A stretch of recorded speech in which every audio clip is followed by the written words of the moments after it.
What really affects your quality of life and how much of your life satisfaction is derived based on what drives your life and what motivates your life. And we can talk about this in 3 clusters based on a book, Transcend by Scott Perry Kaufman. And the first cluster, which he refers to as the status-driven life, in which we are driven by social status, money, power, high performance, achievement, creativity, and making an impact on the world. The second cluster, which he refers to as security-driven life, in which we are driven by security, happiness, and close relationships. The third cluster, which he refers to as the growth-driven life, in which we are driven by achievement, creativity, again making a positive impact on the world, but it's mostly fueled by meaning, purpose, meaningful relationships, and growth. And he finds that self-actualization, which I refer to as living your highest truth, your highest potential, being close to the divine field, which is strongly correlated with the growth-driven life.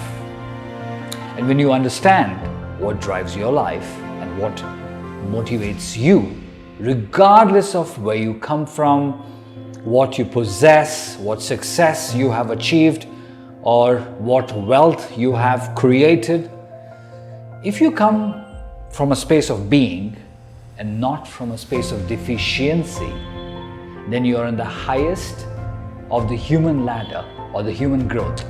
Becoming a full human being is about living a full existence, which is not always about being happy, not always about feeling good.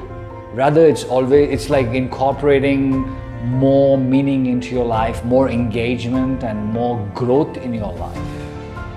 Usually our vision of a good life is like money, power, social status. But when we are operating from a space of being, a growth-driven life, your vision of life becomes a healthy expression of your needs in the service of discovering and expressing a self that works best for you. And Abraham Maslow talks about human potential and growth and the hierarchy of needs. And his theory defines the primary mode of motivation in life. We are driven by 2 big forces, which is deficiency and being. And it's really transforming to understand where do we operate from.